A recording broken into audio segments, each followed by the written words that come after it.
Okay, let's dive into this. Today we're looking at a really extraordinary document. It's labeled Top Secret, written by a former UK law enforcement officer.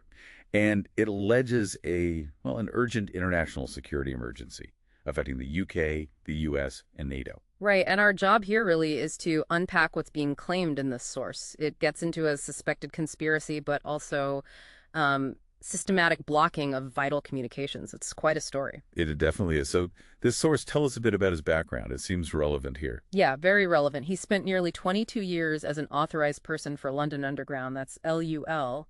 So think about that direct experience with security at, a major piece of national infrastructure. Critical stuff, transporting huge numbers of people daily. Okay, so he understands security protocols from the inside, essentially. Precisely. He retired in December 2022. Now operates a private UK company, but he's based out in Bangkok, Thailand.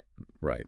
And from there, he's claiming he's tried to warn some very high-level people and organizations. Yes, a long list. The UK Prime Minister, His Majesty the King, POTUS over in the US, the FBI, even NATO headquarters. And he says, basically, he couldn't get through, couldn't get the message delivered. And the message concerns this conspiracy he mentioned. Exactly. He says it started back around 2009, initially seemed like something against UK interests, but now he believes it's grown in international dimensions. Possibly criminal, he says, or terrorist, or even hostile intelligence activity. Wow.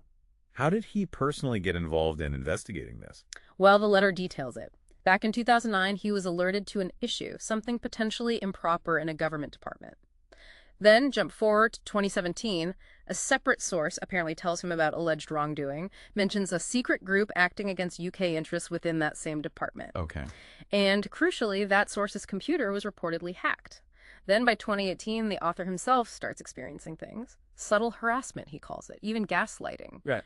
Trying to make him doubt himself. Psychological tactics. Yeah. Followed by his own email being hacked, then his mobile phone. He reported it, he says, but got no help.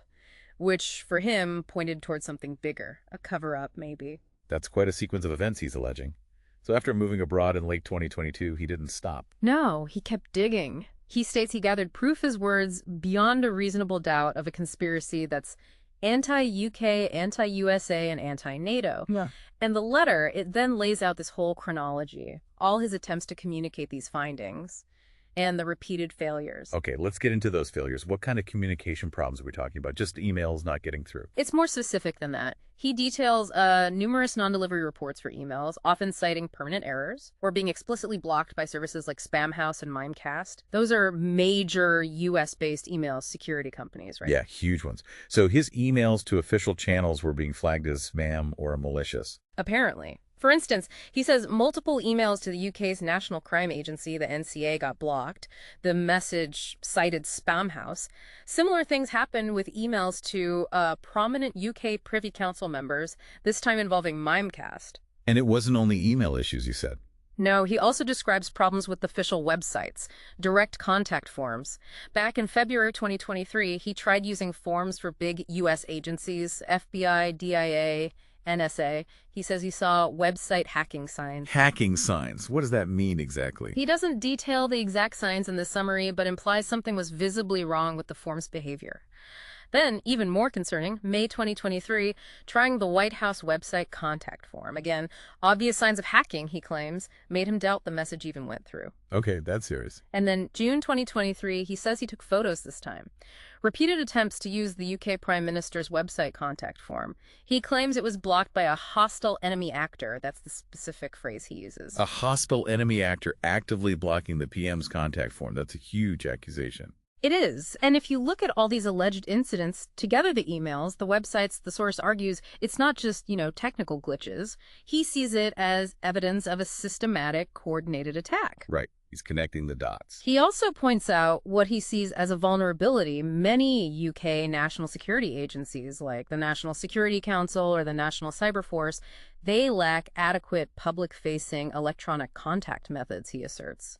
He even claims the National Protective Security Authority website was hacked at one point, just displayed an access denied message. So the overall picture he paints is one of significant digital vulnerability potentially exploited. Yes.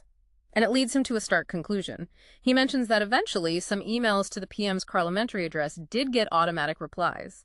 But because non-delivery notices also came from the PM system earlier, he concludes the PM's communications are, his words, definitely hacked. Wow. And based on this whole pattern, he asserts quite plainly, the UK, USA, and NATO are under attack. Okay, so this deep dive has really laid out this very specific and frankly alarming account.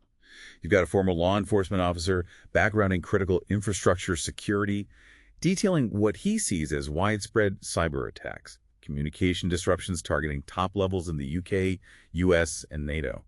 Yeah, and the sheer number of specific examples he gives, email blocks naming Spamhaus and Mimecast, those alleged hacked website forums, right up to the Prime Minister and the White House, it all builds his case for a coordinated attack by a, quote, hostile enemy actor. It really makes you think, doesn't it? Yeah. It raises this critical question, especially for you listening.